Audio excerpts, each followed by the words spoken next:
Casa de Oração. Dia 4. Desfrute deste tempo e aprenda um pouco mais sobre a oração coletiva. Que o Senhor te abençoe abundantemente durante este período. Precisamos compreender que podemos ser honestos com Deus. Podemos dizer: Senhor, eu me sinto muito mal, tive um dia terrível, mas eu te agradeço e te adoro, Senhor, porque o teu trono é inabalável. O fato de eu ter tido um dia terrível não provocou a abdicação do Senhor Jesus. Parece que a ideia é que quando levantamos com o pé esquerdo, houve uma crise no céu. Se na noite anterior comemos algo que não nos fez bem e acordamos com uma visão pessimista das coisas, o Senhor abdicou do seu trono. Mas isso é um contrassenso. Quando você está abatido, pode louvar o Senhor, e quando está animado, também pode louvar o Senhor. Quando está desanimado, você pode dizer: Senhor, eu me sinto terrível, mas quero agradecer que tu és quem tu és. Tu és maravilhoso, e tudo que fazes é maravilhoso, e a tua verdade dura para sempre. O que então dirá o diabo a esse respeito?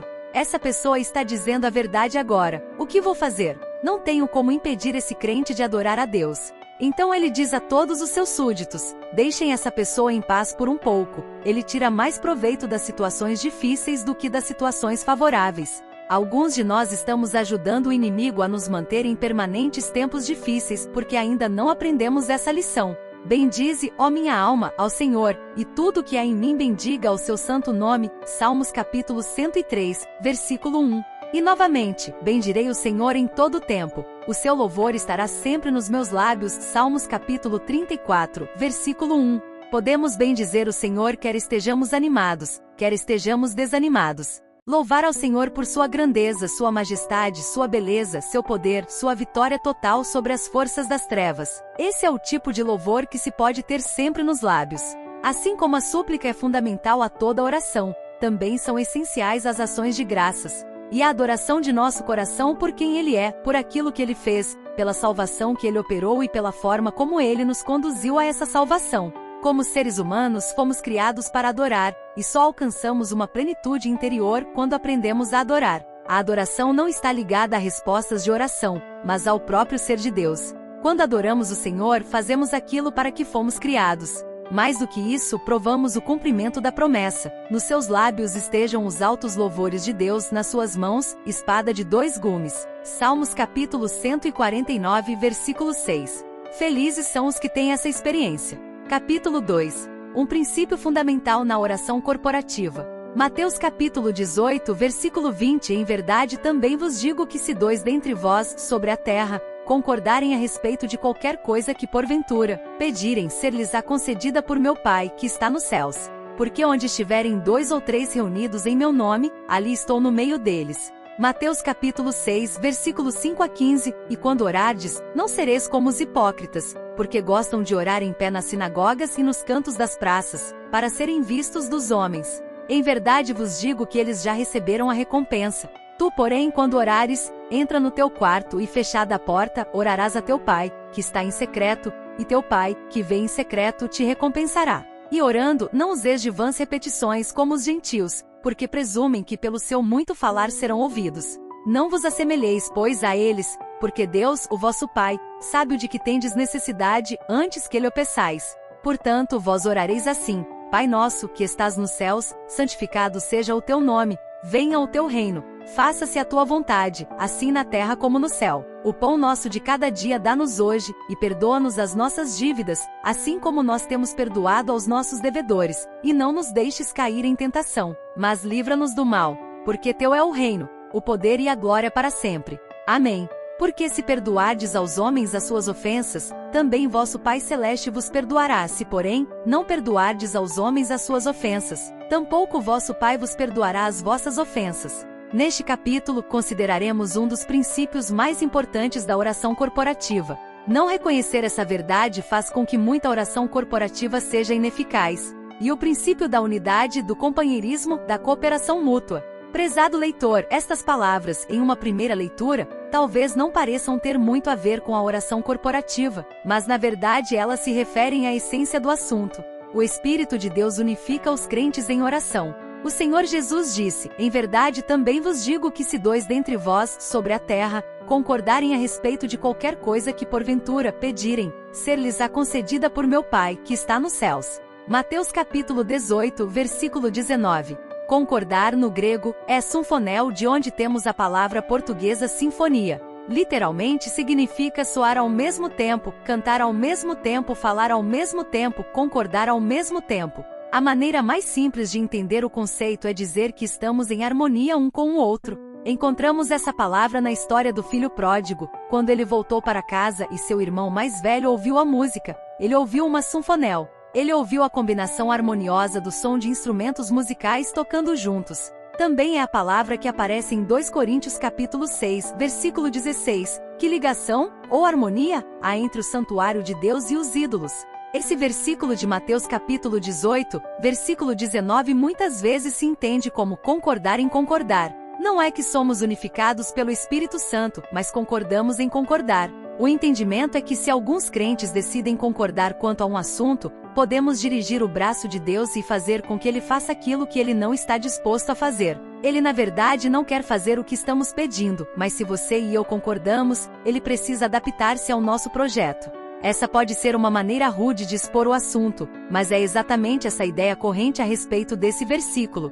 Contudo, a chave dessa declaração de nosso Senhor Jesus nós a encontramos na palavra porque, nos 2 versículos citados não temos 2 assuntos que não dizem respeito um ao outro, mas um assunto apenas. Eu já ouvi muitas mensagens maravilhosas a respeito de Mateus capítulo 18, versículo 20, sobre o fato de o Senhor estar no meio de 2 ou 3 crentes. Também já ouvi muitas mensagens a respeito de Mateus capítulo 18, versículo 19, que se um milagre ocorre e os crentes decidem concordar um com o outro a respeito de qualquer coisa, isso com certeza acontecerá.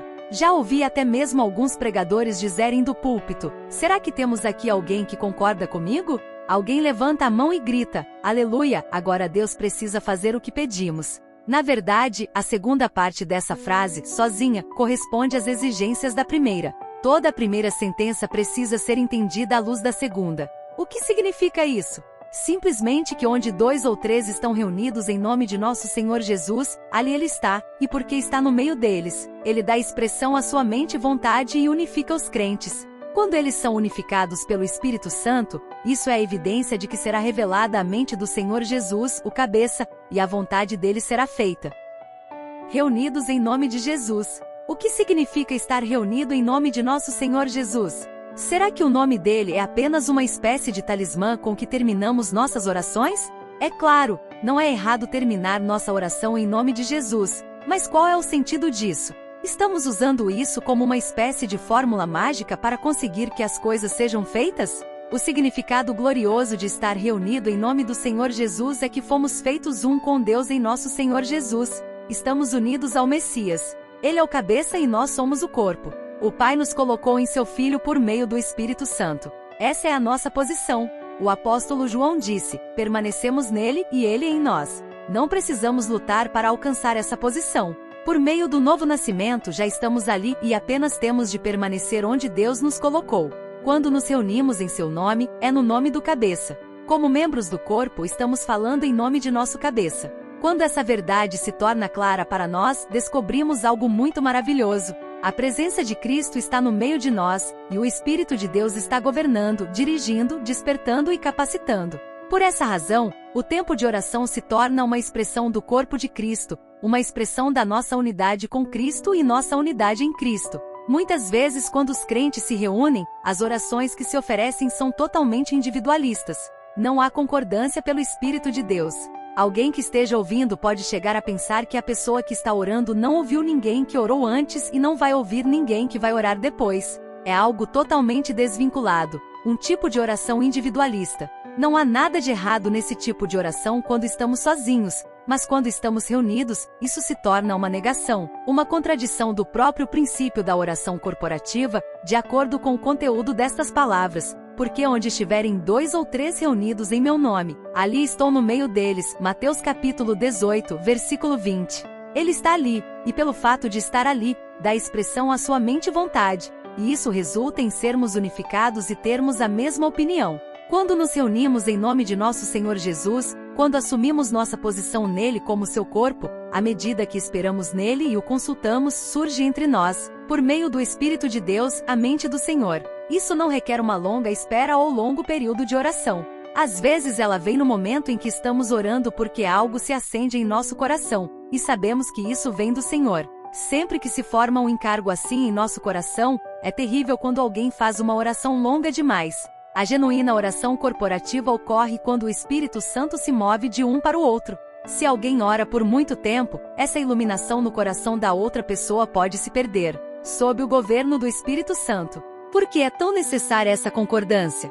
Parece que isso é um assunto que precisa ser estabelecido pela boca de 2 ou 3 testemunhas. Às vezes, uma pessoa ora por algum assunto e isso é suficiente. Contudo, em assuntos importantes e vitais, precisamos aprender a lição de estarmos de acordo pelo Espírito de Deus. Haverá vezes em que a unção do Espírito Santo estará em um assunto, e 30 pessoas ou mais orarão pela mesma coisa. É como marchar em volta dos muros de Jericó por 6 dias, marchando em torno deles uma vez ao dia, e 7 vezes no 7º dia, até que finalmente os muros ruíram. Josué capítulo 6, versículo 15. Outras vezes são necessárias apenas 2 ou 3 pessoas que concordam, e o assunto está resolvido, e a unção vai adiante. Sob a antiga aliança, todos oravam juntos ao mesmo tempo. Cada um fazia a sua própria oração, e Deus tinha de filtrar tudo. É claro, não há nada de errado com essa forma pública de oração em conjunto, mas não há ligação entre uma oração e outra. Eles eram salvos assim como nós o somos sob a nova aliança, redimidos pelo sangue do Cordeiro. Olhavam para a cruz que estava por vir, assim como nós olhamos para trás. Contudo, embora estivessem juntos, eram indivíduos. A marca distintiva da nova aliança é que Deus colocou o seu Espírito em nós e não somos mais apenas indivíduos, somos membros de um corpo. Foi isso que provocou nos primórdios da igreja, um colossal impacto no povo judeu. O que estava acontecendo com essas pessoas? Elas andavam juntas como se um condutor invisível estivesse ali. Não era apenas uma congregação de pessoas isoladas, era um corpo no Messias unido ao cabeça, sob a direção e o governo do Espírito Santo. Espero que você tenha gostado. Até o próximo áudio e até lá. Fique na paz, daquele que te amou primeiro.